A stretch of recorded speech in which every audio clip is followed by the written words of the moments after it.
Hello दोस्तों, कैसे हो आप लोग। Welcome back to the channel आओ बहन बातें करें, जहां हम बात करते हैं औरतों के जीवन से जुड़े छोटे बड़े सारे मुद्दों पर और कोशिश करते हैं उनके प्रैक्टिकल सोल्यूशन ढूंढने के। कैसे आप लोग कमेंट करते हैं लेटेस्ट वीडियो पर और फिर मैं नेक्स्ट वीडियो में उसके क्वेश्चंस को पढ़ती हूँ एज इट इज़ लाइव और फिर उनके आंसर देती हूँ।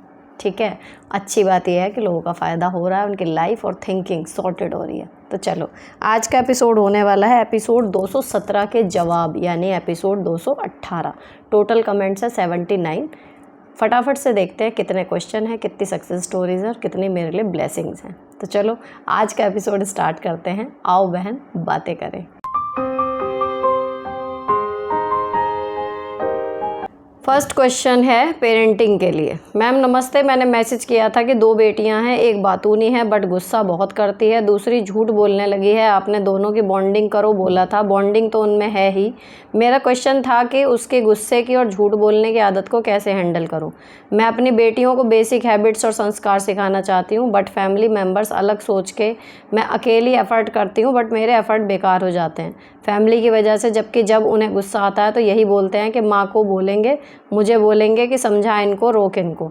अभी भी मुझे ही बोलते हैं, मेरी माँ ही संस्कार देती है, माँ की ये जिम्मेदारी होती है वगैरह वगैरह। जब मैं बोलूँ कि आप सब अलग चलते हैं, मैं क्या करूँ, तो कहते हैं सब औरतें ऐसी होती हैं, करती हैं, मैं कोई अलग नहीं हूँ। Please suggest and guide. बस बेटियों को अच्छा डिसिप्लिन बनाना चाहती हूँ।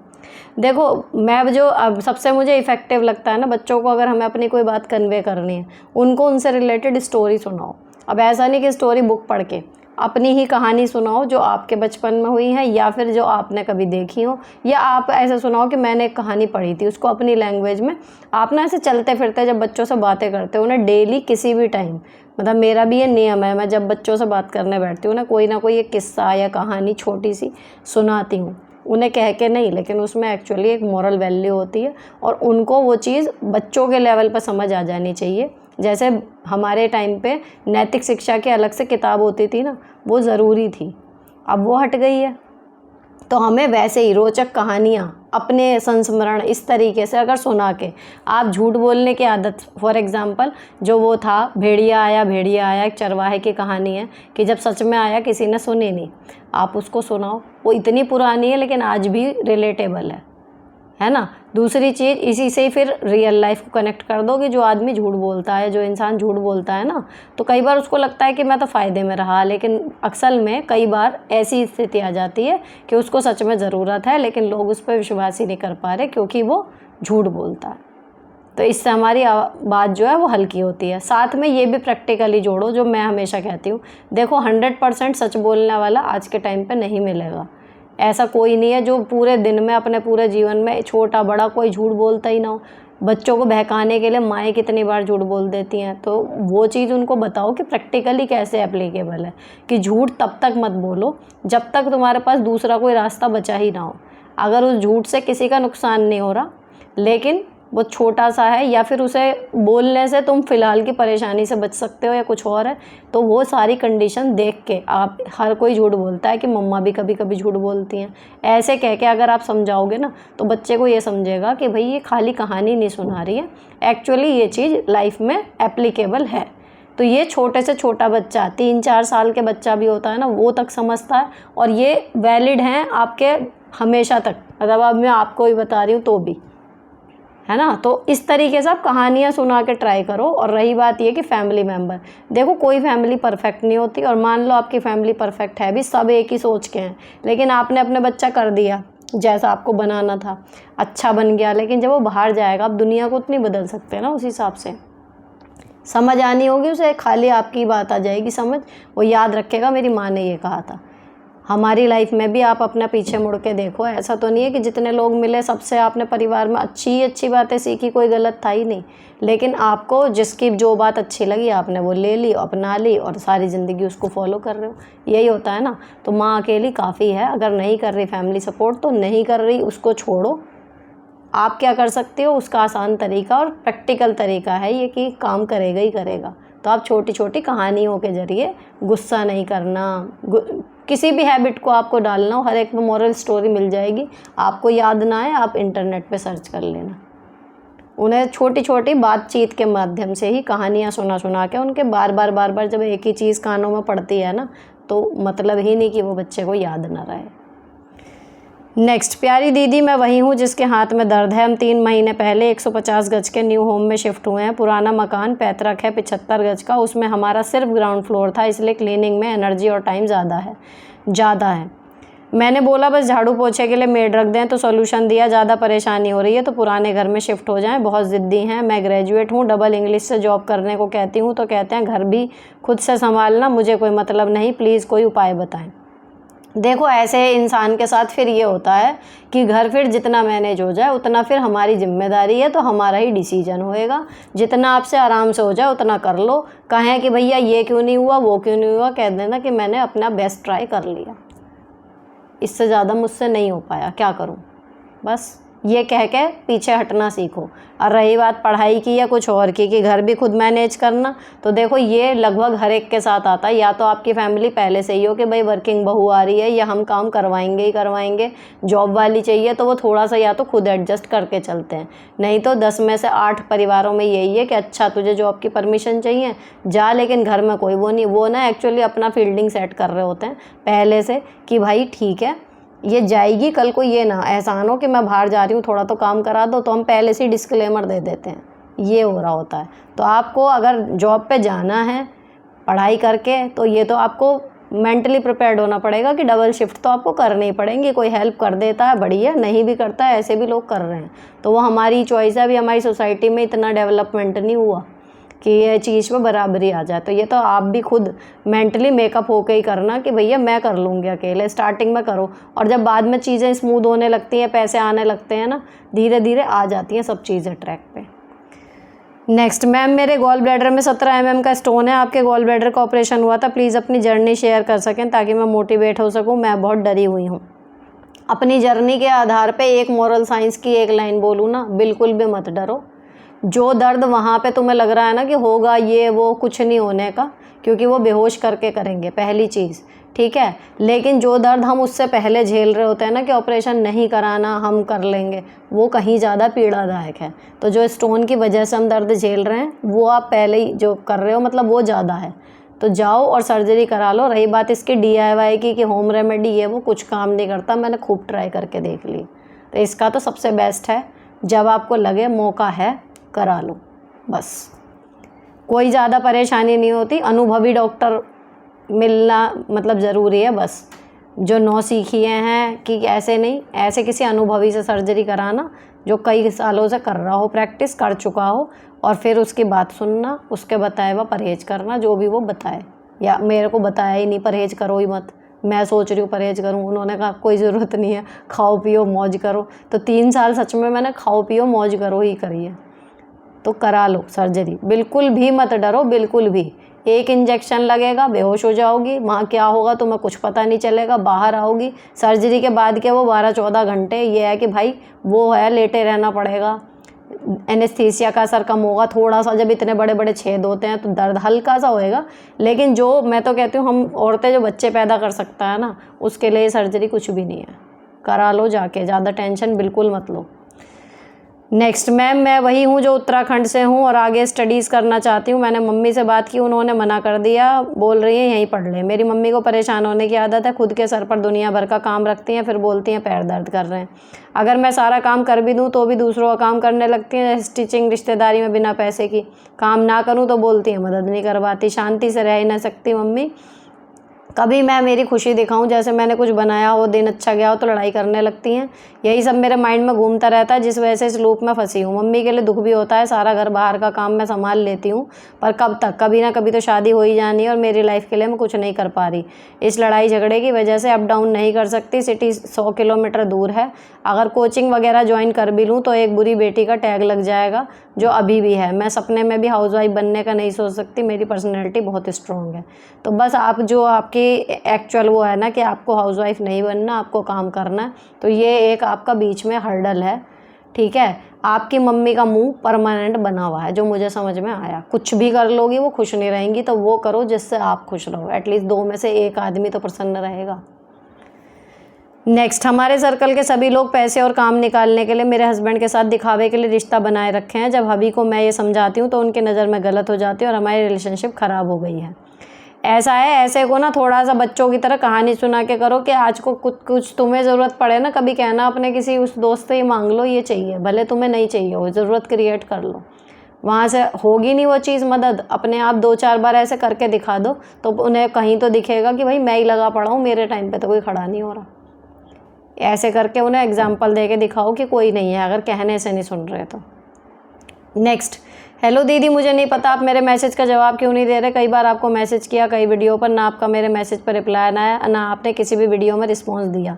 मेरा एक ही क्वेश्चन है, क्यों अच्छा करें, क्यों सीधा बन के रहें? क्योंकि मिलना दुखी है, बुरा करने वाले आराम से खुश जीते हैं और अच्छा करने वालों को बस पैसा पीसा जाता है, सुनाया जाता है, दूसरों के लिए कह दिया जाता है। वो तो है ही ऐसे, तुम भी तो हम भी अच्छा बन के क्यों रहें, क्यों सेल्फिश ना हो।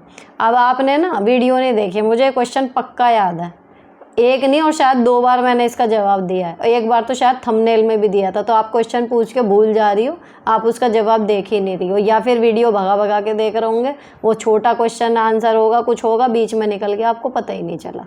तो ये मैंने दिया है जवाब कि अगर यहाँ पे मेरा जवाब तब भी यही था, तब भी अब भी यही है। हम लोगों को लगता है कि बुरा करने वाले मज़े में रह रहे हैं, अच्छा करने वाले पिस रहे हैं। अच्छे नहीं पिस रहे हैं, बेवकूफ़ पिस रहे हैं। दूसरों का भला करना बिल्कुल सही, लेकिन अपना बुरा होने से भी ना बचा पाना बिल्कुल गलत। कोई आपका मिसयूज़ कर रहा है, उसको आपको पहचान होनी चाहिए कि भाई ये मेरा पागल बना रहा है, तो उसको नो कहना सीखना है। वो हम बुरे नहीं बन गए। रही बात ये कि जी बुरे मज़े ले रहे हैं तो हम अच्छे क्यों बन के रहें? तो देखो, बुरे के साथ बुरा बन के, ये कोई भी कहीं भी पूछोगे, ये कोई समझदारी नहीं होती। वो जो भी कर रहा है, हमें अगर उस परम सत्ता पे विश्वास है ना, तो कर्मा उसका अलग हिसाब करेगा, हम जैसे हैं हमारा अलग हिसाब होगा। तो हमें तो ये लगता है कि हमें अपना नेचर जो है ना, अगर मुझे लगता है जो डिफ़ॉल्ट होता है ना, वो सब अच्छे ही होते हैं। ये बेफालतू की दुनियादारी में पढ़ के बेकार हो जाते हैं लोग। कुछ नेचर होता है, थोड़ा किसी का कुछ कैसा, किसी का कुछ, लेकिन अंदर से अंतरात्मा की आवाज़ सबको आती है। कोई उसको दबा देता है, कोई सुन लेता है। तो हमें बुरे को देख के कि यार इसके तो मज़े हैं, ये तो बिना काम करे चल रहा है, उसे देख के हम भी कर लें, तो हम अपना नाश ही तो पीट रहे हैं। उसकी बराबरी, मतलब एक ये हो गया कि कुत्ते ने हमें काटा तो हम पलट के कुत्ते को काटेंगे क्या? मच्छर ने हमें काटा तो हम पकड़ के उसको काटने जाएंगे क्या? हम इंसान हैं, हम इंसान की तरह बिहेव करेंगे। तो वो है जो बुरा है, वो अपने कर्मों के कह लो, अपने नेचर के हिसाब से कर रहा है बिहेव। आप अच्छे हो अगर, तो आप अच्छे के हिसाब से, अपने नेचर के हिसाब से ही आप उसका नेचर फॉलो करने लगोगे। और कभी भी किसी को भी फॉलो करने से कुछ नहीं मिलता। ओरिजिनल की जो कीमत है वो हमेशा कॉपी से ज़्यादा होती है, ये बात हमेशा याद रखो। तो आप ये मत देखो कि बुरा करने वाले आराम से रह रहे हैं तो हम क्यों रहें। हम इसलिए रहें क्योंकि हम अच्छे हैं। बस बेवकूफ़ मत बनो। अच्छे होने का मतलब ऑलवेज से यस नहीं होता। अगर हम कभी कभी नो कहते हैं किसी चीज़ को, तो हम बुरे इंसान नहीं बन जाते। बस इतना ध्यान रख लो, तो फिर आप नहीं पिसोगी, ना काम के बोझ तले रहोगी, ना आपको ये लगेगा कि आप बेवकूफ़ बन गई। बस नो कहना सीख लो, जो आपका मन नहीं है या जहाँ आपको लग रहा है कि ये काम आपसे बेफालतू का लिया जा रहा है, जस्ट से नो। बस पूरा नेचर बदलने की क्या ज़रूरत है। नेक्स्ट, ऐसे ही एक नॉन में भैया भाभी थे जो बिना बताए हर संडे आ जाते थे। घर में आकर भैया तो ठीक रहते थे, लेकिन भाभी मेरे और हस्बैंड के बीच में नोक झोंक करवाती थी और घर में आकर पूरा घर का चक्कर मारकर फ्रिज खोलकर सब चेक करती थी। उसके बाद बहुत टाइम तक मैंने देखा, सब्र करा। एक दिन मैंने उनको इग्नोर करा और फिर उनका आना जाना तो कम हो गया, लेकिन मैंने अपनी नंद को बताया कि भाभी ऐसे ऐसे करती थी। मैं उनसे ज़्यादा बात नहीं करती हूँ, तो उनसे मेरी यह बात को पकड़ के मेरे को ही उल्टा बोलती हैं, तुझसे कोई बात नहीं करता, अब तुमने ही सबसे रास्ता ख़राब कर दिया। क्या ऐसे लोगों को बर्दाश्त करना चाहिए? आप ही बताओ। मेरी नंद तो हर बात सुनती है, लेकिन उल्टा मुझे ही पलटवार करती है। तब से मैंने उसको बताना भी बंद कर दिया और 1 साल से बात भी नहीं होती। वह भी बहुत लंबी कहानी है। तो अब देखो, अगर आपने किसी को, इसे ही तो कहते हैं ओवर शेयरिंग। मान लो आपने किसी को बता दिया, आपने अपने साफ दिल से बताया कि कोई बात नहीं, चलो शेयर कर रहे हैं, फ्लो में बता दिया है, कुछ भी है, या आपको लगता है कि हम इससे शेयर कर सकते हैं। अब उसने वो बात पकड़ के आपको सुनाना शुरू करा, तो एक बार जो हो गया उसे तो नहीं बदल सकते, लेकिन आगे के लिए कान में अमेठा लगा लो कि भाई इस बंदे से कोई भी अपनी पर्सनल फीलिंग शेयर नहीं करनी। अगर आप 1-2 सेकंड रुक के एक बार मन में अपने बात दोहरा लेते हो ना, फिर आप उससे शेयर नहीं करोगे। बाकी चीज़ें जैसी हैं नॉर्मल, उसके और आपके बीच की बातें जो हैं वो अपना चलाते रहो, रिश्ता ख़त्म करने की ज़रूरत नहीं। लेकिन अब आपका कह रहे हो कि उनसे भी बातचीत नहीं है ख़त्म, तो उन्हें रिश्ता ख़राब कर लिया, ठीक है। मुझे लगता है अगर रिश्तों में इस तरीके की चीज़ हो ना, थोड़ा टाइम दे दो, एक बीच में लीप आ जाती है, उसके बाद फिर दोबारा से जुड़ने की संभावना हो जाती है। तो अभी खींचातानी मत करो कि अभी जुड़ना है, अभी उससे कैसे डील करूँ ये वो। अभी एक पॉज़ है, बस उस पॉज़ को रहने दो। थोड़े टाइम बाद भाभी से भी बात हो जाएगी और नंद से भी दोबारा हो जाएगी, ट्राई करना। नेक्स्ट, दीदी मेरे जेठ जेठानी को कोई बच्चा नहीं है और मेरे 2 बच्चे हैं। मेरी जेठानी का व्यवहारिक टॉक्सिक है और जेठ जेठानी घर में भी आर्थिक रूप से कोई मदद नहीं करते। मेरे पति को ही पूरे घर का खर्चा देना पड़ता है और उनका बच्चा नहीं होने के कारण बुढ़ापे में डर लगता है कि उन लोगों को कौन देखेगा अगर हम लोग अलग हो जाएं। समझ में नहीं आता क्या करेंगे, कहाँ से शांति आएगी। इतना आगे का मत सोचो, मेरी सलाह आपको सिर्फ़ और सिर्फ यही है, फ़िलहाल जो है सिर्फ उसको जियो। भविष्य का आपको कुछ नहीं पता क्या होने वाला है। ज़रूरी नहीं है जिनके बच्चे हैं उनका बुढ़ापा बहुत ही अच्छा कटता और जिनके नहीं है उनका बिल्कुल नहीं कटता, या आज वो आर्थिक रूप से नहीं कर रहे हैं तो कल को भी उनके पास आर्थिक रूप से कुछ नहीं होगा। यू नेवर नो क्या हो सकता है फ्यूचर में। तो फ़िलहाल अपने बच्चों को पालने में और अपनी गृहस्थी में ध्यान दो, आगे की मत सोचो कि क्या होगा उनका। नेक्स्ट, हेलो दीदी मेरे भैया अकेले हैं, वो भावेश्वर हो गए हैं। उनके 2 बच्चे, एक बच्चे को मैंने रखा, एक बच्चे को मेरी दीदी ने। अच्छा, वह बड़े हो गए हैं तो उनसे काम करने के लिए बोलते हैं तो वह सीरियस नहीं लेते। उनकी इतनी बड़ी लाइफ पड़ी है, हम लोगों के हस्बैंड करते हैं कि तुम लोगों ने ही उनको बिगाड़ा है, बताएं हम लोग क्या करें। देखो वही चीज़ है ना कि जब बच्चा सही नहीं जाता तो कोई ना कोई किसी न किसी का बिल फाड़ता, वो चीज़ हो रही है। अब आपने बिगाड़ा नहीं बिगाड़ा, लेकिन जैसा होना चाहिए वैसा नहीं हो रहा तो आपको उल्हाने मिल रहे हैं। उल्हानों का आप कुछ नहीं कर सकते। हाँ, उस बच्चे के साथ जितना हो सके कोशिश करते रहो। कह सकती हो ये कि भाई तेरी वजह से बेटा मुझे सुनना पड़ रहा है, बता मेरी कहाँ कमी रह गई। क्या पता ऐसी उम्र में ना पता नहीं चलता क्या चीज़ बच्चे को समझ में आ जाए आपकी। तो just keep on trying, emotional level पे भी उसको बोलते रहो। पता नहीं वो किस चीज़ को समझ ले कि हाँ भाई कह तो सही रही हैं और फिर कर ले। तो जब वो बच्चा सही लाइन पे आएगा ये उल्हाने तो तभी ख़त्म होंगे। नेक्स्ट, लड़की के घर वाले ने मना कर दिया, इस क्वेश्चन का आंसर आपने गलत दे दिया, उनका क्वेश्चन कुछ और था। अच्छा, हो सकता है मैं नहीं समझी हूँ। नेक्स्ट, सब कहते हैं पति पत्नी की आपसी लड़ाई को मायके में नहीं बताना चाहिए वरना पति की इज्जत घट जाती है। अगर पति ही अपनी असलियत हमारे मायके वालों को दिखाते फिरें तो हम क्या करें। अगर उसे अपनी इज्जत की परवाह नहीं है तो फिर आप कैसे बचा सकती हो। कोई खुद ही आके अगर सांप के आगे डांस करने लगेगा तो हम कौन उसे डसने से बचाने वाले, वो वाली चीज़ है ना। तो अगर वो खुद ही सब कुछ कर रहे हैं, उल्टा सीधा अपनी दिखा रहे हैं बेफालतू की इमेज ख़राब करने वाली हरकतें करके, तो फिर अगर आप कहोगी भी कि नहीं नहीं मेरा पति अच्छा है तो हास्यास्पद लगोगी आप कि देख कैसा आदमी है और ये क्या कर रही है। तो जब सच सामने है तो बहाने बनाने की, झूठ बोलने की बिल्कुल भी ना कोशिश है ना ज़रूरत। ये गिल्ट खाए जा रहा है मेरे को कि मैं अपने बारे में सोचकर मम्मी को अकेला छोड़कर जा रही हूँ। देखो गिल्ट में मत पड़ो, ये गिल्ट ना वो ज़्यादा रहेगा अगर आप मम्मी के चक्कर में, और जो इतना कैड़ा आपके अंदर वर्किंग वॉम बनने का, वर्किंग लेडी बनने का, या फिर टैलेंट भी है, मैं तो कहूँ हर एक में होना चाहिए कि हाँ मुझे काम करना है, वो ज़्यादा बड़ा होएगा फ्रस्ट्रेशन इस गिल्ट से। तो फ़िलहाल सेट हो जाओ, करो अपनी आगे की लाइफ शुरू। नेक्स्ट, अगर कभी आपको प्रयागराज आने का मौका मिले तो मुझे ज़रूर बताना। इंस्टा यूज़ नहीं करती, ऐसा कोई तरीका निकालिए जिससे मैं आपसे मिल पाऊँ। मैं घुमाऊँगी आपको अपना प्रयागराज, कभी आऊँगी तब बताऊँगी। चलो ईमेल पे अपना नंबर दे सकते हो, इसमें ईमेल रहती है, तो अगर मुझे याद रहा और कभी हम प्रयागराज गए तो फिर ज़रूर कांटेक्ट करूँगी। नेक्स्ट, हाय मैम, ससुर जी अपने छोटे बेटे को ज़्यादा पसंद करते हैं और पैसे वो बड़े बेटे से लेते हैं, साथ ही वो बड़े बेटे और उसकी फैमिली को गलत भी बताते हैं। बड़े बेटे को इन सब चीज़ों से कोई फ़र्क नहीं पड़ता, वो कहते हैं जो करते हैं करने दो, उल्टा वो वाइफ को ही डांटे सब फैमिली वालों के सामने। फैमिली वालों का ही सपोर्ट करते हैं चाहे फैमिली गलती क्यों ना हो। इस केस में क्या करना चाहिए। हस्बैंड फैमिली वालों के सामने वाइफ के साथ खड़े होना भी नहीं चाहते, इस केस में क्या करना चाहिए। ऐसे हस्बैंड के साथ रहना बड़ा मुश्किल हो गया। देखो अगर सिर्फ ये है कि जब भी क्लैशेस हो रहे हैं तो हमारा हस्बैंड हमारे साथ नहीं खड़ा हो रहा, अपनी फैमिली के साथ खड़ा हो रहा है, सिर्फ ये एक रीज़न पर्याप्त नहीं है आपका पति पत्नी का रिश्ता तोड़ने के लिए मेरे हिसाब से। हो सकता है वो हिम्मत नहीं जुटा पा रहा, हो सकता है उसको जोरू के गुलाम का टैग ना मिल जाए, वो इस चीज़ से डर रहा है। हो सकता है उसे ये लगता हो कि ये तो बाहर की है लेकिन ये मेरा खून का रिश्ता है, अभी आपका और उसका वो बॉन्ड ना बना हो, है ना, लेकिन बॉन्ड बन सकता है। दूसरी चीज़, हमारी रक्षा की जिम्मेदारी अगर हमारा पति नहीं उठा रहा तो फिर हम अपना खुद का करेंगे प्रोटेक्शन, जैसे भी हमसे हो पाएगा। अगर हमारी बात 100% जायज़ है, हमारे परिवार के हित में है, परिवार जॉइंट के ना सही हमारे हित में है, हमारे पति और बच्चों के हित में है, तो फिर उसे हमें अकेले मेंटली मेकअप रहो कि भैया मेरे को अकेले बैठना पड़ेगा, शायद मेरा पति भी सामने वाली पार्टी में बैठ के मुझे ताने दे रहा हो, लेकिन अगर आप बिल्कुल ठीक हो तो फिर अपना स्टैंड खुद लेना सीख लो। जब सही चीज़ें होने लगेंगी ना आपके लिए, आपके पति के लिए, आपके बच्चे के लिए, तो वही पति वहाँ से पाला बदल के फिर इधर आएगा और तब वो आपका सपोर्ट भी करेगा।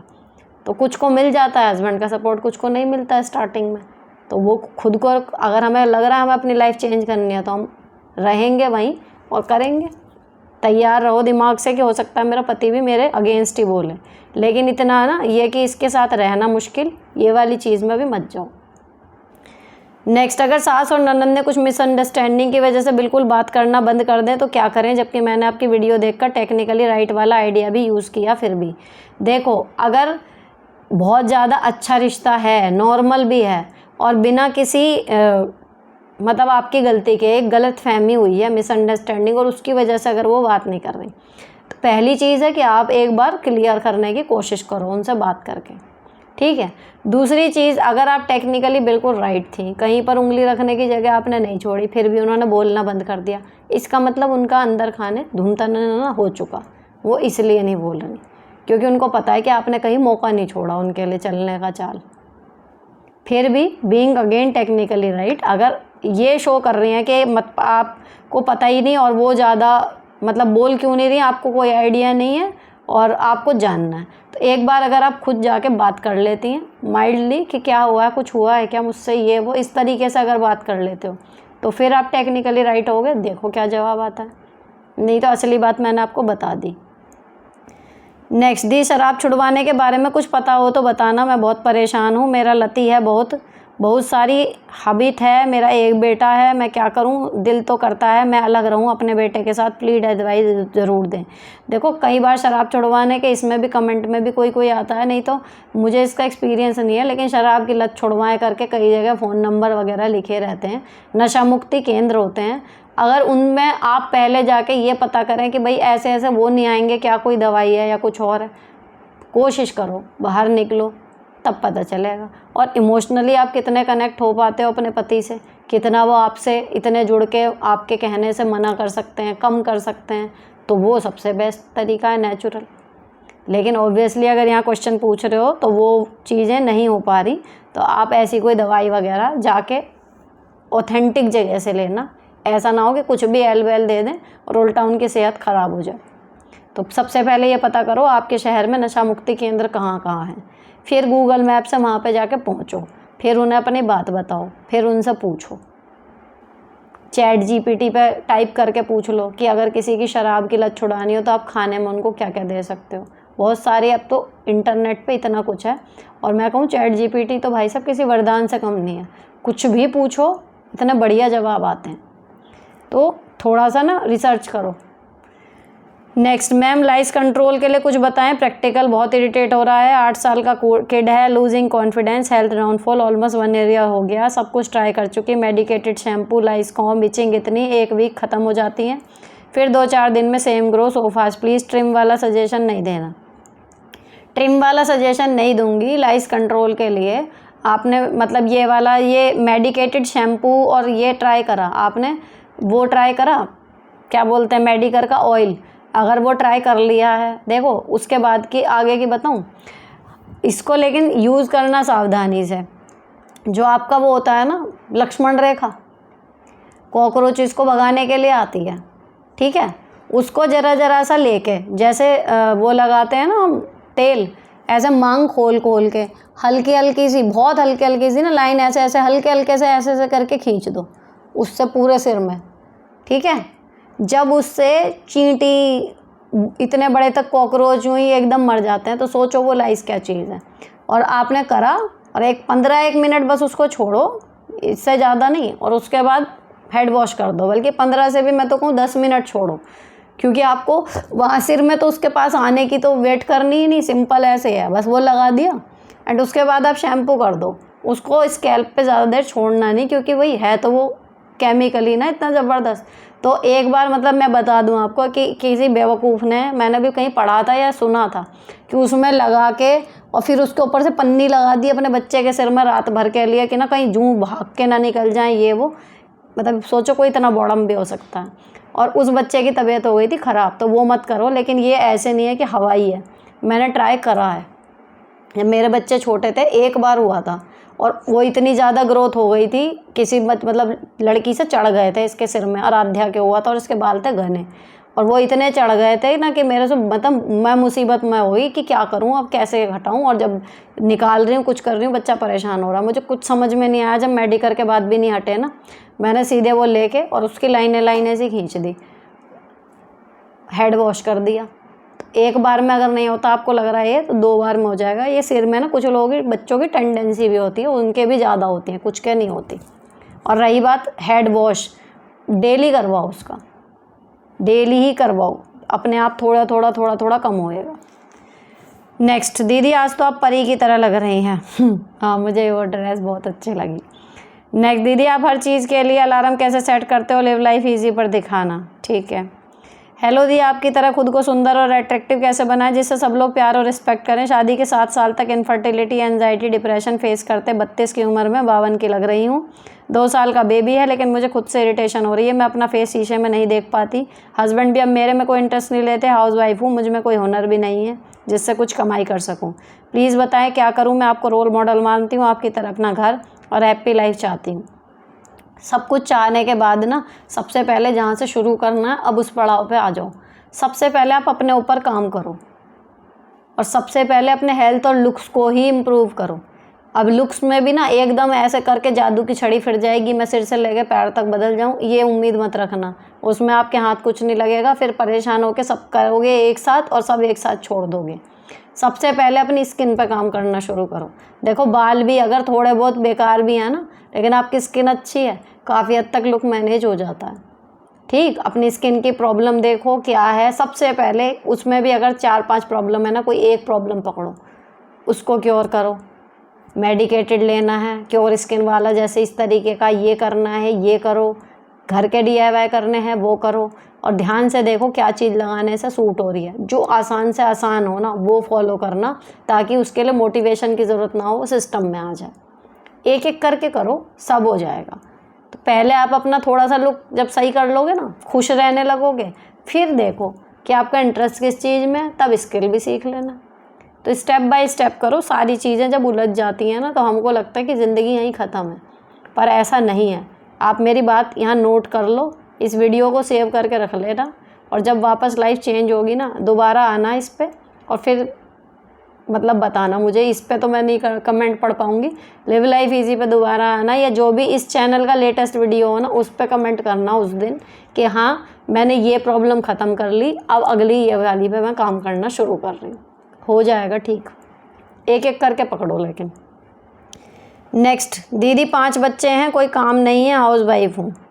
देखो, अगर 5 बच्चे पालने के बाद ना, काम करने के लिए टाइम और एनर्जी पहली बात तो बचेगा नहीं, ठीक है। और रही बात ये कि अगर अब भी ज़रूरत है और हमें काम करना है, तो जिन खोजे तिन पाइयाँ, वो वाली हमारे यहाँ कहावत हमेशा चलती है। तो जब आपको लग रहा है कि अगर मुझे काम करना है, ढूंढोगी, हर दूसरे आदमी से बोलोगी कि मुझे ये काम करना है, मुझे काम चाहिए, तो काम मिल जाएगा। आप क्या काम कर सकती हो वो आपको बेहतर पता होगा कि जितना आपके अंदर नॉलेज, स्किल या हिम्मत है, ठीक है। लेकिन ढूंढोगी तो मिल जाएगा। अगर बच्चे बड़े हो गए हैं तो जितने भी लोग हैं तुम्हारे मिलने जुलने वाले, और स्पेशली जो अनजान हैं, जो रिश्ते में नहीं आते, उनसे ज़रूर बोलो कि भाई कोई काम हो बताना, और क्या क्या कर सकती हो ये ज़रूर बताना। तो वो उस हिसाब से कहीं ना कहीं काम मिल जाएगा, काम की कमी नहीं है। नेक्स्ट, मैम मेरा भी एक चैनल है बट 1 ईयर हो गया कोई वीडियो अपलोड नहीं करती और अब मैंने अपने आप में बहुत चेंज किया है, 13 kg वेट भी कम है और मेरे 1200 प्लस सब्सक्राइबर हैं। अगर 1200 प्लस सब्सक्राइबर हैं और वॉच टाइम पूरा हो गया था तो वो चैनल मोनेटाइज हुआ होगा। उसी चैनल पे आप दोबारा वीडियो पोस्ट करना शुरू कर दो। डजेंट मैटर कि 1 साल से आपने नहीं डाला, आप डालने लगोगी वो रिवाइव हो जाएगा। नेक्स्ट, हेलो दीदी, मैं वही हूँ जिसके सास ससुर डिलीवरी के टाइम पे गांव चले गए थे और मेरे बुलाने से भी नहीं आए थे। सी सेक्शन हुआ मेरा, फिर भी मैं सास से बोल जाती थी और वो भी, लेकिन अभी कुछ दिन पहले सास की तबीयत ख़राब हो गई तो मैं देखने नहीं गई और हस्बैंड भी देखने नहीं गए क्योंकि वो भी बात नहीं करते अपनी मम्मी से। इस पर सास ने मुँह चढ़ा रखा है, बोल नहीं रही मुझसे जबकि मैं बोली भी। क्या दीदी मैंने सही किया? क्योंकि मेरा मन नहीं किया उनको देखने जाने का। डिलीवरी का सारा टाइम मैंने अकेले काटा है, पूरी फैमिली होने के बाद भी, सबका सब कुछ करने के बाद भी। बस मन में अब यही आता है कि कोई मरे या जिए, अब मुझे किसी से कोई मतलब नहीं। प्लीज़ रिप्लाई दी। देखो, अगर आपको स्टैंड ये है कि अब मुझे किसी से कोई मतलब नहीं, कोई मरे या जिए, तो फिर वो बोल रही हैं या मुँह चढ़ा रखा, उससे भी आपको क्या फ़र्क पड़ रहा है? और अगर उनके मुंह चढ़ाने से फ़र्क पड़ रहा है, इसका मतलब आप अभी भी कनेक्टेड हो, आपको फ़र्क पड़ रहा है कि कोई मरे या जिए वाली कंडीशन में आप नहीं आई। दूसरी चीज़, आपने सबका करा, आपका डिलीवरी का टाइम पर कोई नहीं आया, आपके मन में एक कील घुसी हुई है कि भैया इन्होंने मेरा उस टाइम पे नहीं किया। अच्छी बात यह है कि आप उस टाइम पे सर्वाइव कर गई, आप ठीक हो, आपका बच्चा ठीक है। अब जब मुँह का रिश्ता रह ही गया कि आप बोल लेती हो वही बोल लेती हैं, तो जब उनकी तबीयत ख़राब थी, आप उनकी सेवा शुश्रूषा चाहे ना करती, लेकिन देखने चली जाती, प्रॉब्लम सॉल्व हो गई थी। ठीक है, नहीं गई वो भी ठीक है आपके हिसाब से, बट नहीं जाने के बाद वो मुंह बनाएंगी या नहीं बनाएंगी, फिर इस चीज़ में मत पड़ो। जब हमारी बोलचाल है तो उनका मुंह बनाना उनके हिसाब से जायज़ है। आपको फिर ये फ़र्क ना पड़े कि वो मुंह क्यों बना रही हैं, बना लो, ये फिर उसमें रहो तो फिर कोई दिक्कत नहीं है। क्योर स्किन के बारे में बताना, कितना खर्चा आता है, कितना टाइम लगता है? लगभग 1700 रुपये की नहीं 2200 रुपये की लगभग किट है और 3 महीने तक वो लगभग चल जाएगी आपकी। बस इतना यही खर्चा है और कुछ नहीं है उसमें। नेक्स्ट, हाय मैम, मेरे 14-15 डिस्क का गैप 4 mm हो गया। डॉक्टर ने 10 दिन के बाद बेड रेस्ट 10 दिन का बेड रेस्ट रिकमेंड किया है। नेक्स्ट टू इम्पॉसिबल है, बेड पे पड़े रहना, बैक पेन हो जाती है मुझे बेड पे लेटने में, सोच के परेशान हूँ। कुछ सॉल्यूशन बताएं और भी कोई सलाह दे सकता है। देखो, जब इतना काम करने वाले बंदे को सडनली बेड रेस्ट पे बोलते हैं तो दिक्कत तो आती है, लेकिन मेरे को जब ऐसी टाइम आया था तो मैंने उसी टाइम यूट्यूब कैसे वीडियो बनाते हैं, कैसे अपलोड करते हैं सीखा था। 5 से 6 दिन मैंने इसी पे ही लगातार वीडियो देखी थी। तो सबसे बढ़िया चीज़ आपके हाथ में इस टाइम ये है जो आपका कहीं पर भी टाइम को यूटिलाइज़ करने में या वेस्ट करने में आपको सोचना नहीं पड़ेगा कैसे करूँ। तो इस टाइम ऐसी चीज़ें फ़ोन में जो आप कभी समय की वजह से नहीं सीख पाई, नहीं दे पाई उन वीडियोस को टाइम, वो देखो, आपका ये टाइम कट जाएगा और आप एक स्किल सीख जाओगे। ठीक है। और रही बात बैक पेन की, वो डॉक्टर को बताओ कि भैया इसमें दर्द होता है तो उसका क्या करना है। आई होप कि वो ज़रूर कुछ ना कुछ बताएंगे या फिर कोई ऑइंटमेंट देंगे कि भाई ये लगा लिया करो, जब ज़्यादा दर्द हो तो ऐसे कर लिया करो। तो ये आप उनसे पूछ के देखो। नेक्स्ट, हेलो दी, मेरी शादी खाने पीने वाली फैमिली में हो गई, कभी कभी अनकंफर्टेबल हो जाती हूँ, फ्रेंड के हब्बी के देख जेलसी होती है। मेरे टाइम पर सिंपल लड़का कहाँ चले गए थे, भगवान पर गुस्सा करती हूँ। मन में आता है मुझे किसी ने रोका क्यों नहीं। चाहती हूँ आप सबको बोलो कि शादी सेम बैकग्राउंड में करनी चाहिए, कैसी है काम से जाए, किसी के काम से जाए। नहीं समझ में आ रहा, बहुत स्पेलिंग गलत है, लेकिन मुद्दा समझ में आ गया कि आपकी शादी जो है वो खाने पीने वाली फैमिली, यानी कि आप शायद नहीं होंगी नॉन वेज वगैरह या ड्रिंक वगैरह फैमिली वाले बैकग्राउंड से, और वो हैं, तो आप बहुत परेशान हो रही हो। लेकिन देखो, अब जो हो गया, इस चीज़ को अगर अलग हटा के बाकी सारी चीज़ें ठीक हैं तो ये एक एडजस्टमेंट मान के आपको कर लेना चाहिए। परफेक्ट तो कोई नहीं होता है ना, लेकिन ये आप जो सलाह इस चैनल के माध्यम से सबको देना चाह रही हैं कि भाई अपने जैसे ही परिवार में करनी चाहिए, तो वो मुझे लगता है जितने लोग देख रहे होंगे उन्होंने सुन लिया होगा, और बात है भी सही। अगर आपकी एडजस्टमेंट कई बार छोटी सी चीज़ होती है, लेकिन जब आप उसे रोज़ झेलते हो ना तो वो मुश्किल खड़ी कर देती है। इसलिए अपने स्तर के हिसाब से ही शादी करनी चाहिए, फाइनेंशियली भी और मेंटली भी। हेलो दी, अपनी मैरिड लाइफ कैसे सुधारें? देखो, प्यार से ज़्यादा ज़रूरी होता है, हमेशा मैं कहती हूँ, इज़्ज़त। अपनी इज़्ज़त करवाओ और उनकी करो। प्यार उसके बाद की बात है। दूसरी चीज़, खाली प्यार कभी किसी से मांगो मत, इस लायक बनो कि सामने वाला तुम्हें प्यार करने पे मजबूर हो जाए, इतने काबिल, इतने गुणी। ये 2 चीज़ें अगर आप करते हो कि अपने पार्टनर की इज़्ज़त और अपने ऊपर लगातार काम, तो वो ऑटोमेटिकली आपकी इज़्ज़त करेगा। तो आपका जो एक बॉन्ड है ना इमोशनल, वो स्ट्रॉन्ग हो गया, तो फिर चाहे फाइनेंशियल दिक्कतें आएँ, चाहे परिवार की दिक्कतें आएँ, चाहे बच्चों से रिलेटेड इश्यूज़ आएँ, आप सब साथ में ले जाओगे, पार कर लोगे। तो अपनी मैरिड लाइफ को सुधारना है तो एक दूसरे के लिए रिस्पेक्ट और ख़ुद अपने ऊपर अपने आप को सुधारते रहने की कोशिश वो हमेशा करते रहो। नेक्स्ट, मैम मेरा देवर का रिश्ता होने वाला है, लड़की बैंक में जॉब करती है, मैं हाउसवाइफ हूँ, मुझे इनसिक्योर फील हो रहा है और मेरी शादी को 5 साल होने वाले हैं, बेबी भी नहीं है, मुझे अच्छा नहीं लग रहा, मैं भी कुछ करना चाहती हूँ बट कर नहीं पा रही, क्या करूँ please ma'am reply.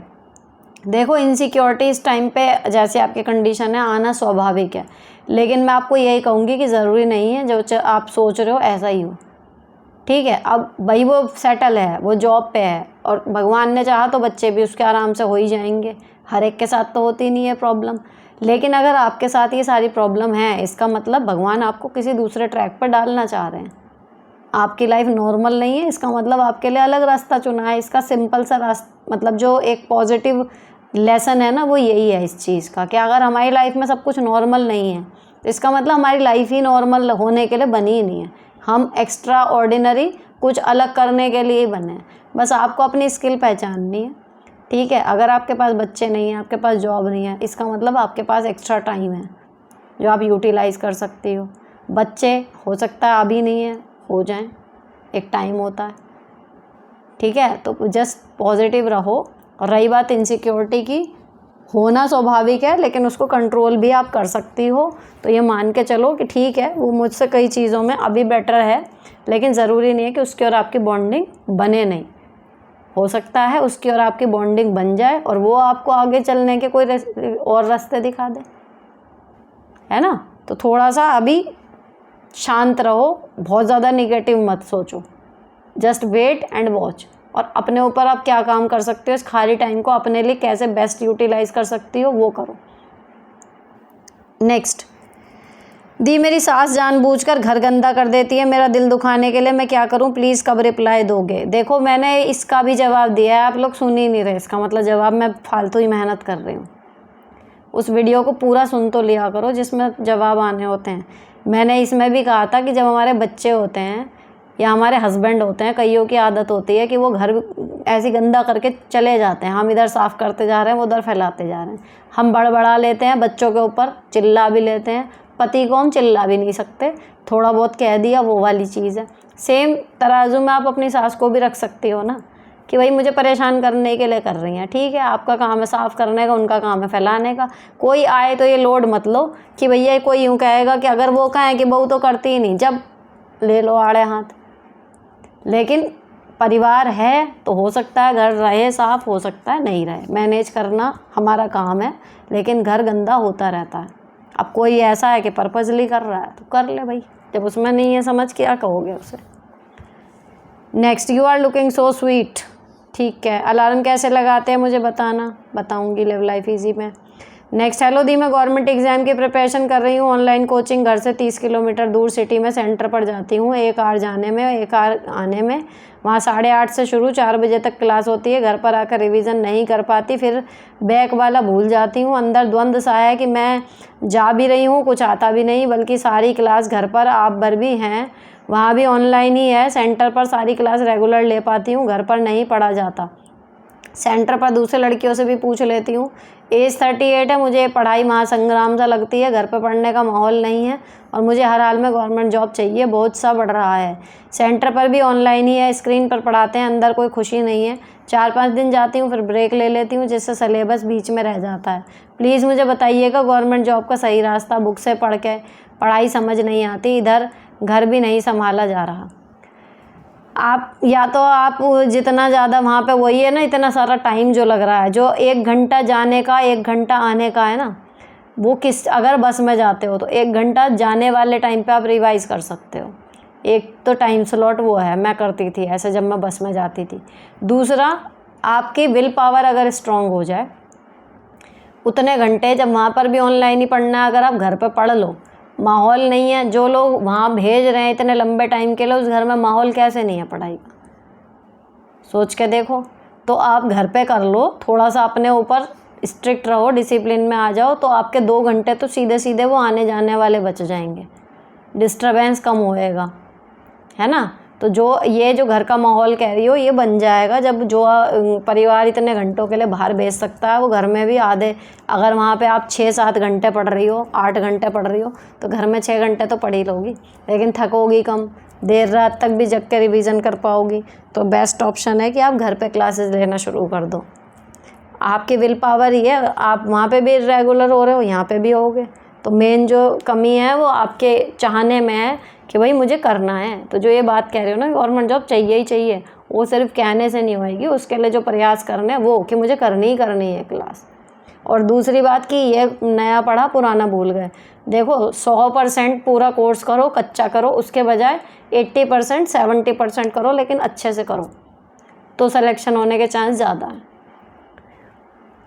Next, ma'am मैं अपने इन लॉज की पसंद नहीं करती हूँ, सो डिस्टेंस मेंटेन करके रखती हूँ, बट सास ताने मारती रहती है, घर पर नहीं बुलाती, चाय या खाने पर नहीं बुलाती, एंड मैं खुद को खास मौक़ों पर ही ससुराल जाती हूँ। मैं अपना सिंधारा करवा चौथ सब बंद करना चाहती हूँ, बिकॉज मैं नहीं चाहती मेरे पेरेंट्स पर कोई बर्डन पड़े या मेरे को इन लॉज के लिए कुछ करे। मैं क्या करूँ?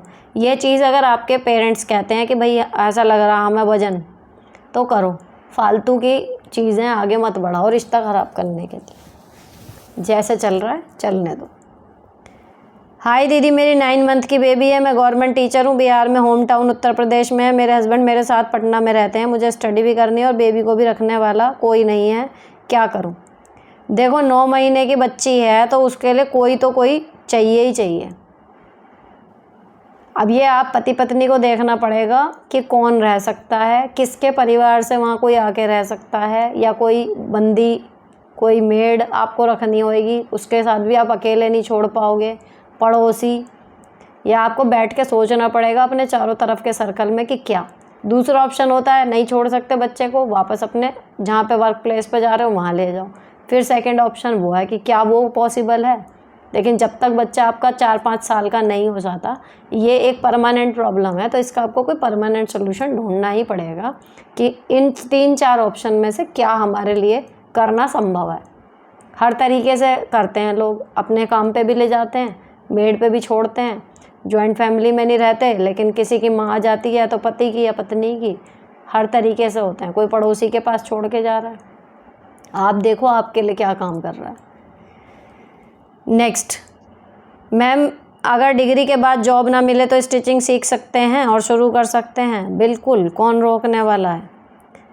नेक्स्ट, हेलो मैम, आज मैंने आपको सपने में देखा, राजस्थान के किलों में घूम रहे थे, शॉपिंग कर रहे थे, मैं तो आपको सपने में देख के खुश हो गई। बढ़िया। हाय दी, कमेंट ज़रा बड़ा हो गया पर प्लीज़ पढ़िएगा, मेरा भाई मुझे काले काले कभी भी कहकर हमेशा मजाक बनाता है, मेरी शादी को 10 साल हो चुके हैं, तो फ़ोन पर ही मेरा मजाक सबके सामने उड़ाता है, जबकि मैं काली हूँ ही नहीं, मेरा कलर नॉर्मल है, मुझे आज तक किसी ने सांवली नहीं बोला, बस जॉइंट फैमिली। बचपन में मेरे साथ की कज़िन थी जो ज़्यादा अच्छी नहीं दिखती थी, जो जलन में आकर मुझे काला बोलते थे, पर ये बचपन की बात है। मेरा भाई आज तक मुझे ऐसा बोलता है, जबकि मेरा भाई मुझसे कहीं ज़्यादा काला है, और भतीजा भी काला हुआ है, पर मैं कभी मुंह पर काले वाले ऐसा नहीं बोलती, किसी को हर्ट ना हो, मेरे मम्मी भाई साथ मिलकर मजाक बनाते हैं। मुझे बहुत दुख होता है तो मैं फ़ोन काट देती हूँ, अंदर से बहुत ख़राब लगता है। मैं माँ को भूल चुकी हूँ कि भाभी मुझे कहीं ज़्यादा काले मैं बोलूँ, ये बात भाई को तो बोलते ही कि वो तो मजाक कर रहा है। बताओ दी, क्या तो सही बात है, मुझे ऐसे में क्या करना चाहिए? देखो, मजाक का ना कोई सिर पैर नहीं होता, अगर आपको बुरा लग रहा है तो जस्ट ये है कि या तो एक होता है ना कि उनको उनकी दवाई का स्वाद चखाना, कि अरे शक्ल मिला ले, इसे कहते हैं काला, उसके मुंह की तरफ अब पॉइंट करके। या तो ये है कि जब कोई बिल्कुल ये उतर ही आया उस पर, एक बार उसके तरीके से उसको समझा दो। नहीं तो ये है जब आप काली हैं ही नहीं, अब आपको कोई क्या काले काले तो क्या फ़र्क पड़ रहा है। एक तो है कि हम हैं काले और हम उस चीज़ को लेके कॉन्शियस हो रहे हैं, फिर कोई हमें चढ़ा रहा है तो अलग बात है कि भाई हम अपनी उस कमी को जो हमें लग रही है हमारे अंदर, हम उसे अलग तो कर नहीं सकते अपने से, और कोई उसका नाम ले लेके चिढ़ा रहा है, तब आदमी फंस जाता है। लेकिन एक काला आदमी है ही नहीं और उसको आदमी कोई कह रहा काला काला, तो उसमें चिढ़ने की बात है नहीं। लेकिन आप चिढ़ रहे हो, इसीलिए यहाँ पे क्वेश्चन आया। तो सिंपल है, जो अभी तक आप कहते हैं ना कि आपने कभी नहीं कहा, एक आध बार कह दो। दूसरी चीज़, साइकोलॉजिकली आपके भाई की सोच और बाकी की क्या है कि भाई वो खुद काला है, उसके बच्चे भी ऐसे हुए हैं, तो वो अपनी आत्मसंतुष्टि के लिए, खुद को अच्छा फील कराने के लिए आपको बुरा फील करा रहा है, दैट्स इट। अगर ऐसे सोचोगी तो गुस्सा आना बंद हो जाएगा। नेक्स्ट, हेलो मैम, मैं 7 मंथ की प्रेग्नेंट हूँ, बट मेरा भाई बहुत शराब पीता था, घर वाले बहुत परेशान थे। अब की डॉक्टर के पास गए कि नशा छोड़ने वाला है, पर वहाँ से जब से गया है कोई बात नहीं होता, मुझे बहुत याद आती है, सोचती हूँ क्या कर रहा होगा। भाई उसको वहाँ पे छुड़वाने के लिए भेजा है तो वहाँ पे ट्रीटमेंट ही करा रहा होगा ना। अब आपको याद सता रही है, फिर बुला लो उसको बीच में। मतलब कोई अगर दुनिया में है और थोड़ा सा अलग हो गया, जाने वाले दुनिया से चले जाते हैं। मेरी माँ दुनिया से चली गई, उनकी भी याद आती है, तो भी अब क्या ही कर लोगे। याद आ रही है, याद कर लो, उसकी बातें याद करो। लेकिन अब वो किसी अच्छे काम के लिए, अपनी लाइफ को ट्रैक में आने के लिए गया। आप बेफालतू में ये चीज़ें अपने दिमाग में लाके अपना सुख चैन मत खो, ठीक है। याद आ रही है उसकी बातें याद कर लो, ये मत सोचो क्या कर रहा होगा। इलाज कराने गया, इलाज कर रहा होगा, जब आ जाएगा वहाँ से सही होके फिर जी भर के बातें कर लेना। Next, thank you so much, आपने रिप्लाई दिया। मैं बिना प्याज लहसुन के वीडियो बनाती हूँ, आपके सारे वीडियो देखती हूँ, आप बहुत टैलेंटेड हैं, थैंक यू जी। मैं आपकी वीडियो बहुत पहले देखती थी, बीच में कुछ प्रॉब्लम हो गई तो नहीं देख पाई, आपके चैनल का नाम भी भूल गई, बड़ी मुश्किल से ढूंढा। अब मैं आपके वीडियो डाउनलोड करके रखती हूँ, देखती रहती हूँ। कम ही कमेंट करती हूँ, बट सच्ची में आपके आइडिया से बहुत हेल्प होती है, चाहे वो घर के काम हो या family problem. You are great, thank you जी। मैम मुझे भी पूछना है, कुछ समझ नहीं आ रहा, मैं अपने हस्बैंड के बारे में पूछना चाहती हूँ। वैसे मेरे हस्बैंड बहुत अच्छे हैं, पहले स्टार्टिंग में जब शादी हुई थी तब अपने पेरेंट्स के सुनते थे, अगर वो कुछ कहते थे मुझे समझते थे, बट समटाइम्स अगर वो पहले बात कर लेते थे तो उनकी बातों में आ जाते थे। मेरे लिए बहुत कम स्टैंड लिया, फिर धीरे धीरे उनके समझ में आने लगी। पहले हमारे बीच में फिजिकल रिलेशन बहुत अच्छा था, शायद मैंने कभी एक्सपेक्ट नहीं कर रही थी, बट शादी के 4-5 साल के बाद उनका इंटरेस्ट कम होता गया। अगर मैं आगे आ जाऊं तो ठीक, अदरवाइज़ वो सो जाते हैं। कभी कहते हैं घर में प्रॉब्लम चल रही है, कभी कोई में प्रॉब्लम काम में है। इस तरह से उनका इंटरेस्ट कम होता जा रहा है। मैंने हमेशा उनसे बात करते रहना, एक्सप्लेन करते रहना, आप ध्यान नहीं देते एटसेट्रा, पर दिन में बिल्कुल ठीक रहते हैं। इसी तरह से 10 साल निकल गए, बेबी नहीं हुआ, फिजिकल होते थे बस जैसे डॉक्टर बोलते थे, उसमें बाद में कोई इंटरेस्ट नहीं। फिर IVF से ट्विंस हुए, बहुत केयर करते हैं ऐसे। प्रेगनेंसी टाइम भी बहुत करी, आफ्टर डिलीवरी भी जो बोला ला कर देते हैं, जैसे बोलो करते हैं। बच्चे भी हमने मिलकर संभाले, बहुत साथ दिया उन्होंने, पर मैंने कोई इंटरेस्ट, मन में कोई इंटरेस्ट नहीं। करते करते जाना जैसे बोलो, बट खुद नहीं कोई बात करनी। अगर कोई शिकायत करूं पहले बोलते नहीं, अगर बार बार पूछूं फिर बोलते हैं मुझे खुद नहीं पता, इतना कहते हैं। फिर ज़्यादा दिन कलपती हूं फिर बोलते हैं आगे से ऐसे नहीं होगा, जैसे कह कह कर बुलवाना पड़ता है। फिर थोड़े दिन बाद वैसे हो जाते हैं। हमारे में फ़िज़िकल रिलेशन बहुत कम होता है, मैं आगे हो जाऊँ देन ओके, अदरवाइज़ उनकी तरफ से बहुत कम। मेरा भी मन करता है पहले कभी वो कोई कुछ कहें शिकायत या कभी मुझे मनाते, बट उनका दिल नहीं होता। ठीक होते हैं, अगर मन खुश हो, मैं खुद आगे आकर बात कर रही हूँ देन इज़ ओके। समटाइम्स मेरे मन नहीं बोलने का, तब कुछ नहीं पूछना, बस एक बार पूछ लिया क्या हुआ, उसके बाद कोई ध्यान नहीं है। अगर मैं रेस्ट करना चाहती हूँ तो बच्चे देख लेते हैं, मेरे लिए सब करते हैं, पर साथ होकर भी साथ नहीं होते। मेरा भी मन करता है कभी वो भी कुछ कहें, पूछे कुछ, सब कोशिश करके देख लो, समझ नहीं आता वो मेरे से प्यार भी करते हैं कि नहीं, मुझे थोड़ा स्पेस रखना चाहिए कि नहीं, कैसे उनसे डील करूं कि वो मेरी वैल्यू करें। वैसे मैं जो भी करना चाहती हूँ करने देते हैं, जितने पैसे मांगू दे देते हैं, कभी मना नहीं करते, कहते हैं जो करना चाहती हो करने देते हैं। मैं वही हूँ जिसमें देवा देवरानी जो टेक्निकल राइट वाले हैं, और मैं इमोशनल, प्लीज़ गाइड मी, जैसे पहले किया था। इतना लंबा कमेंट आपका है, ठीक है। अब मैं आधा पढ़ चुकी तो बीच में से कैसे जाऊं, लेकिन और उस आदमी की जान लोगी आप। आपको शायद बुरा लगे, लेकिन भैया ये फिल्मी शाहरुख खान या कोई रोमांटिक हीरो नहीं होते पति। जो एक पति के प्यार करने का तरीका होता है वो सब कुछ कर रहा है, और आप लिख भी रही हो वैसे ये भी करते हैं, वैसे ये भी करते हैं। आपकी क्या प्रॉब्लम है कि कभी वो सामने से आके कुछ कहें? अरे नहीं कहना उसको, हो सकता है वो मितभाषी है, नहीं उसको। अगर एक बात बताओ, मुझे तो ये ज़्यादा आसान लगता है, हमारा जब मन है तब हमारा फिजिकल रिलेशन हो रहा है, हमारा जब मन है हम शॉपिंग करने जा रहे हैं, हमारा जब मन है हम आराम कर रहे हैं, वो बच्चे संभाल ले रहा है, हमारा जब मन है तो हम बात कर रहे हैं, हमारा जब मन है हम बात नहीं कर रहे हैं। तो सारी अथॉरिटी आपको दे दी उन्होंने, समझ रहे हो?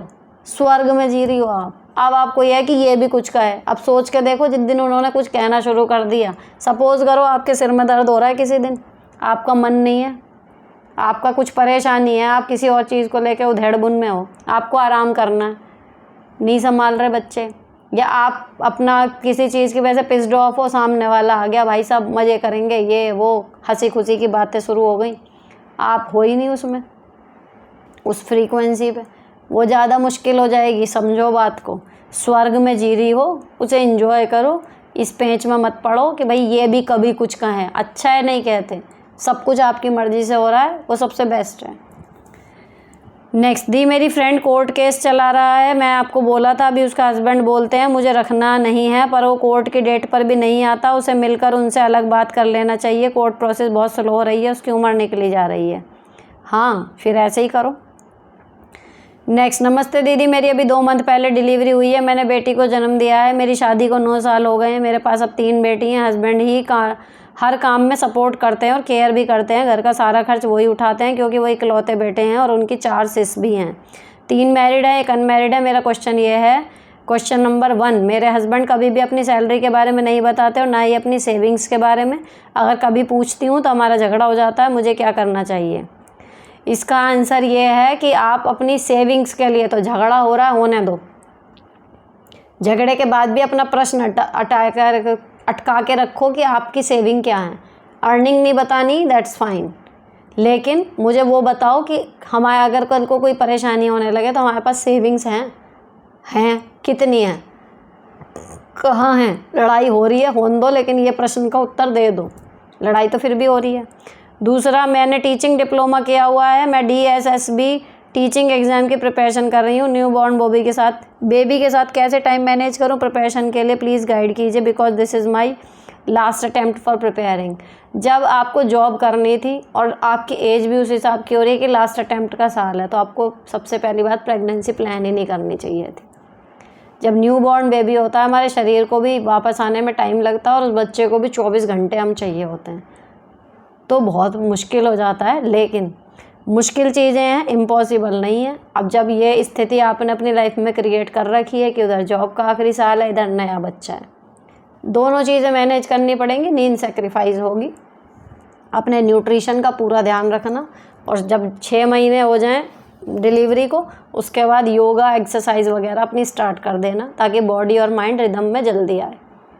ठीक है, मुश्किल है, चैलेंजिंग है, लेकिन अगर इरादा पक्का है तो ऐसा नहीं है कि इम्पॉसिबल है।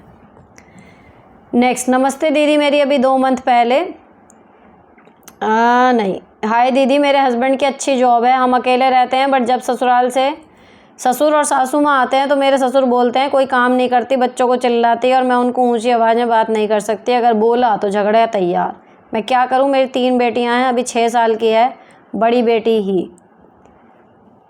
भैया जब आ रहे हैं ना सास ससुर, ये मान के चले करो कि पैकेज आ रहा है, आएंगे बड़बड़ करेंगे, अगर ये सोच के कर लोगी तो हो जाएगा। कुछ काम नहीं करती, उसका इलाज मैं हमेशा कहती हूँ कि काम एक्चुअली करना बंद कर दो, जब काम नहीं होंगे तो क्या, ये तो मैं तो कुछ करती ही नहीं, अच्छा ही मैं करती थी, फिर करना शुरू कर दो, एक दिन दिखा दो नहीं करके कि नहीं करते हैं, तो ऐसा होता है। ठीक है, और रही बात यह कि उनसे चिल्लाना, अपनी बात हमें किसी से मनवानी है या किसी तक पहुंचानी है, ज़रूरी नहीं है कि हम चिल्ला के बात करें, नॉर्मल टोन में बात करके भी आप अच्छे से अपनी बात स्ट्रॉन्गली पहुंचा सकते हो। ठीक है, अगला क्वेश्चन, कितने बच गए हैं, चलो ये बड़ा वाला है, बहुत बड़ा है मैं इसलिए देख रही हूँ। चलो, राधे राधे दी, मैं वही हूँ जिसके सीज़र का बेबी हुआ था और मेरे ससुराल वालों ने मुझसे 10 दिन में ही काम करवाना शुरू कर दिया था। अब मेरी सास का बच्चेदानी का ऑपरेशन हुआ था अक्टूबर में और मैंने उनका फुल काम किया, पता नहीं मेरा दिल नहीं माना कि उन्होंने मेरे साथ कैसा बिहेव किया था, लेकिन फिर भी मैंने उनका पूरा ख्याल रखा, मैंने पूरा काम किया। आज भी 8-9 महीने हो गए, लेकिन मेरी सास कुछ भी काम नहीं करती, ना ही मेरे बच्चे को उन्होंने शुरू से संभाला, उसके बाद भी मैंने उनका किया।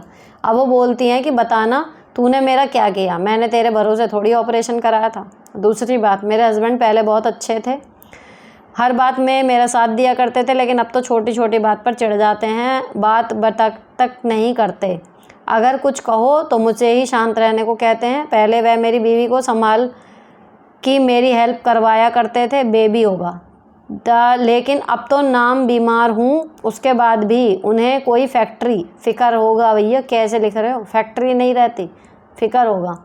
पता नहीं अचानक उन्हें क्या हो गया है। मैं अभी मायके गई थी, जब से आई हूँ तब से उनका बिहेवियर पूरी तरह बदल गया। लगता है कि नहीं कि वही है जो मेरे साथ इतने अच्छे हुआ करते थे। अगर कुछ कहो तो यही लगता है कि तुम कहते हैं कि तुम ही ख़राब हो, जो सारी फैमिली तुम्हारे खिलाफ़ होती जा रही है। मेरे घर वाले अच्छे हैं, तुम ही ख़राब हो। मैं क्या करूं? मैं चाहती हूं सब लोग साथ मिलजुल कर रहें। मेरे सास नंद मुझे पहले से ही पसंद नहीं करती, अब हस्बैंड भी ऐसे ही करेंगे तो कैसे चलेगा? Please reply. अभी तक हस्बैंड मेरे साथ देते थे तो सब हैंडल कर लिया, लेकिन अब उनका बिहेवियर मुझसे बर्दाश्त नहीं हो रहा। मन करता है सब छोड़कर कहीं चली जाऊं, लेकिन बेबी है, उसका ख्याल रखना भी तो मेरी रिस्पॉन्सिबिलिटी है। प्लीज़ सजेस्ट मैं क्या करूं? हर किसी को अपना मानती हूं और अपना बनाने की पूरी कोशिश मेरी, उसकी बाद में भी हर बार फेल हो रही हूँ। कहीं ना कहीं आप गलत जा रही होंगी आपका प्रोसेस, या फिर यह है कि बिना मांगे, जैसे आपने कह रही हो 8-9 महीने तक उनका सब कुछ करा, उसके बाद भी वो कह रही है तेरे भरोसे थोड़ी करवाया था, तो यानी यहाँ आपकी अच्छाई आपके अगेंस्ट जा रही है। बिना मांगे मदद कर रही हो, इसलिए कोई वैल्यू नहीं कर रहा, टेकन फॉर ग्रांटेड ले रहे हैं। अभी के लिए फ़िलहाल फर्स्ट स्टेप वही है कि भाई अपना और अपने बच्चे का फ़िलहाल इनमें पूरा ध्यान लगाओ। ये मत देखो बाकी के 3 लोग क्या कर रहे हैं। और जब आप अपने मैके गई होंगी ना, जब आपके पति का बिल्कुल ब्रेन वॉश करा गया होगा पीछे, इसीलिए वो इतना ज़्यादा चेंज हो गए। ठीक है, और अब पहले तो आप अपने बच्चे में रहना सीखो, और आइंदा से ये देखो बुरी बहू होने का टैग आप पे लग गया। पति ने सारे इल्ज़ाम आप पे लगा दिए कि तू ही बुरी है, ये है वो है। अब उतना करो जितना आपके लिए सही है। ओवरलोड करो मत। जब तक कोई मुंह चढ़ के ना कहे कि मेरा ये कर दे, तब तक उसकी कोई सेवा में घुसने की ज़रूरत नहीं है। ओवर जो कर देते हैं ना, उनकी अच्छाई को भी फिर वो वही है, उसको बुराई बन जाती है वो। फ़िलहाल आप अपने और अपने बच्चे की सेहत का ध्यान रखो, आपस में ही दोनों टाइम स्पेंड करो। धीरे धीरे पहले भी वेट करो पति कब तक ऐसे रहते हैं। मुश्किल है लेकिन तरीका यही है, और कुछ आप कर नहीं सकते ऐसे टाइम पे। ठीक है, जब भी लगे कि थोड़े नॉर्मल हो गए, जब बताना कि यार थोड़ा चेंज हो गया बिहेवियर आपका, पहले तो ऐसे नहीं थे। इस तरीके से बात करके देखना। नेक्स्ट, दीदी चूहे भगाने का कोई इलाज बताएं, इतने खतरनाक चूहे, फ्रिज भी कटाती है उसके अंदर घुस जाते हैं। चूहे के लिए एक तो स्टिकी पैड आता है, लेकिन अगर बड़े चूहे हैं तो वो उसमें नहीं रुकेगा, वो भाग जाएगा। फिर आती है चूहेदानी। अभी जहाँ मेरे हस्बैंड का पहला ऑफिस था, वहाँ पे पीछे कब्रिस्तान सा था एक, पुराने टाइम में, मतलब मैदान प्लॉट कह लो, उसमें ना हूस वाले चूहे थे। वो कहते थे चूहेदान भी लेके भग जाते चूहे, तो शायद उससे बड़े वाले चूहेदान आते हों, वो ट्राई करो, है ना। या फिर आप ये कर सकती हो, रेड ट्रैप बनाने की ना कुछ वीडियो देखो, बड़े कमाल के रेड ट्रैप आइडियाज़ होते हैं DIY जो घर में बना सकते हैं। वो बना के रखो, उसमें चूहे के बचने के चांस नहीं होते, वो भर जाएंगे, मरेंगे नहीं, फिर उन्हें कहीं जाके बाहर अपना छोड़ आओ। मतलब रिसर्च करो, इस पर मिल जाएगा आपको। नेक्स्ट, दीदी हस्बैंड मन के लिए बेबी बच्चों को छोड़ दें तो क्या करें? मन के लिए बीवी बच्चों को छोड़ दें तो क्या करें? अब जिसने हमें छोड़ दिया, हम उसे पकड़ के क्या करेंगे? एक तरफा प्यार इसे ही तो कहते हैं। कानूनी अगर आप सहारा लेना चाहो, कानून आपकी मदद करने के लिए होता है। औरतों के हक के लिए बतेरे कानून बने, या तो आपको उनसे ही वो सब करवाना ही है, अपनी जिम्मेदारी उठवानी है, तो आप उन पर कोर्ट केस कर सकती हैं। लेकिन अगर वैसे सोचो कि इमोशनली कैसे हैंडल करें, तो भाई अगर कोई हमसे प्यार नहीं करता, उसकी प्रायोरिटी अलग हैं, और उसने हमें छोड़ दिया तो छोड़ दिया, उससे भीख थोड़ी मांगी जाएगी। फिर हम देखेंगे कि कैसे जिया जाएगा अकेले। नेक्स्ट, दीदी सेल्फ लव के बारे में बताओ प्लीज़, कैसे कर सकते हैं खुद से प्यार जैसे दूसरों से करती हो? अपने आप को भी ये मान के चलो कि हाँ आप अपने से प्यार कर रही हो, तो अपनी खुशी के लिए आप क्या करोगे? जो आपको अच्छा लगता है वो करना शुरू कर दो, जो भी पॉसिबल हो सकता है बेस्ट वे। जब हम किसी से प्यार करते हैं तो ऐसी बात नहीं बोलते ना जो उसको बुरी लगे, तो अपने से भी ऐसी बात ना करो जो आपको बुरी लगे। बस सिंपल है, जैसे औरों से प्यार करती हो ऐसे ही खुद से करो। नेक्स्ट, दी मेरी शादी को 15 साल हो गए हैं, एक बेटा और एक बेटी है। मेरे हस्बैंड वैसे तो कोई कमी नहीं करते खाने पीने पहनने में, पर छोटी छोटी बातों पर गुस्सा करते हैं, फिर हमारी लड़ाई हो जाती है। अभी 2 दिन से हमारी बोलचाल बंद है। वो ऑफिस से आके दूसरे कमरे में सो जाते हैं, बच्चों के साथ अपने रूम में सो रही हूँ। मैं 2 दिन से सुकून से रह रही हूँ, वरना मेरे हस्बैंड बात बात पर टॉन्ट मारते हैं। मैं ऐसे ही रहना चाहती हूँ, मुझे क्या करना चाहिए प्लीज़ बताएं। अगर गुस्से और ईगो वाले हस्बैंड है तो वो वेट करेंगे कि आप बोलो। अब आपको ऐसे ही मज़ा आ रहा है, आप बोलना मत, जितने दिन आपको चाहिए मिलते रहेंगे। और अगर वो खुद बोलते हैं तो ऑब्वियसली अगर खुद बोलेंगे तो फिर टोंट और ये सब चीज़ें नहीं होंगी। तो मत जाना सुलह करने, ऐसे ही चलता रहेगा थोड़े दिन, जब तक आपको लगे हफ्ता 10 दिन ऐसे चलाना है। नेक्स्ट, क्या मुझे दोबारा शुरू करना चाहिए? देखो यहाँ मैं कनेक्ट नहीं कर पा रही कि किस बारे में बात हो रही है। यूट्यूब चैनल कैसे ओपन करें बताएं प्लीज़। सबके यूट्यूब, जिसका फ़ोन में यूट्यूब है ना, उसका समझ लो चैनल पहले से है, क्रिएट करके देता है वीडियो यूट्यूब खुद से, है ना। योर चैनल लिख के आता है, बस आपको उसका नाम सोचना है और कंटेंट बना के उस पर पोस्ट कर देना है। जैसे FB पे, इंस्टाग्राम पे वीडियो पोस्ट करते हैं फ़ोटो, सेम यूट्यूब पर। बाकी टेक्निकल चीज़ें वीडियो देखो। यहाँ 1.5 मिनट में, 2 मिनट में, 5 मिनट में मैं यूट्यूब कैसे स्टार्ट करें का कोर्स नहीं करा सकती। उसके लिए आपको 15-20 वीडियो देखनी होंगी, तब आपको समझ में आएगा। नेक्स्ट, हेलो दी, मेरी 3 नंद हैं, 2 शादीशुदा हैं, एक की मेंटल हेल्थ सही नहीं, वो मेरे पास है, वो मुझे बहुत परेशान करती है, मैं हर टाइम टेंशन में रहती हूँ, कोई मेरी हेल्थ नहीं समझता, मुझे ही गलत बोलते हैं। पति बाहर कंट्री में है, मेरी 2 बेटियाँ भी हैं, एक 11 साल की, दूसरी 3 साल की। शादीशुदा नंद दोनों मुझे पसंद नहीं करती, कोई फ़ोन नहीं करती, मेरे पति के साथ सही रहती है, मैं बहुत परेशान हूँ, सारे इल्ज़ाम मुझे पे लगा देती हैं, क्या करूँ प्लीज़ आंसर। अपने पति को बोलो कि मैं अब इसको हैंडल करने में कामयाब नहीं हो पा रही, तो उसको या तो किसी मेंटल असाइलम में डालें या फिर उसके लिए केयर टेकर रखें। आप हैंडल नहीं कर पा रही हैं, नहीं करेंगी, नहीं करना चाहती, ये वर्ड मत करो कि मैंने बहुत कोशिश की, मैं नहीं कर पा रही हूँ। उसके चक्कर में मेरी बेटी बहन सफ़र कर रही है ना। तो ऑप्शन नहीं, ये अपना बता दो कि मैं नहीं कर पा रही हूँ, या तो इसकी बहनों के पास भेजो, या तो फिर मेड रखो इसके लिए फुल टाइम जो इसका ध्यान रखे, या फिर इसको भर्ती कराओ। मुझसे इसकी जिम्मेदारी नहीं उठाई जा रही। अगर नहीं उठाई जा रही तो सिंपल बोल देना, ज़्यादा सही। नेक्स्ट, हाय मैम, जब भी मैं घर के काम करती हूँ मेरे माइंड में ससुराल से रिलेटेड टॉक्सिक बातें आती रहती हैं। मैं काम करते करते सोचती रहती हूँ, फिर काम करते फ़ोन में वीडियो चलती रहती है। मेरा घर का काम सारा दिन में पूरा नहीं हो पाता और बहुत थकान होती है, क्या करूँ? देखो, अगर आप ससुराल में आप नहीं हो और अब वो पुरानी बातें सोच के लूप में और आप परेशान हो रही हो, तो आप अपने साथ गलत कर रही हो। अगर आपके फ़ोन में वीडियो वगैरह भी चलती हैं या कुछ और भी है, या फिर मैं तो चलो ये सोच रही हूँ आपके ससुराल में टॉक्सिक बातें हुई, आप उनको सोच रहे हो दोबारा से, तो जो जितनी पीड़ा आपको उस टाइम पे हुई, आप सेम पीड़ा बार बार रिवाइज़ कर करके उसको झेल रही हो। ठीक है, अब आप अपने आप को इस कहानी से बाहर निकाल के देख लो कि हाँ ऐसा हुआ था, ये हुआ था, वो क्यों हुआ था। धीरे धीरे एक तो वो समझ में आने लगेगा, उसके बाद आपके जीवन में क्या परिवर्तन आए ये समझ में आने लगेगा, और फिर अब उसमें आप क्या कर सकती हो। अगर वो दुख भरी चीज़ें आपको बदलने के लिए आई थी तो और आप बदल गई हो, तो अब वो दोबारा रिपीट नहीं होएंगी। अगर आप अभी भी नहीं बदली, आप वही पुरानी इंसान हो जो उस टाइम पे थी, तो वो चीज़ें बार बार फिर से रिपीट होएंगी, केवल दिमाग में नहीं, लाइफ में भी।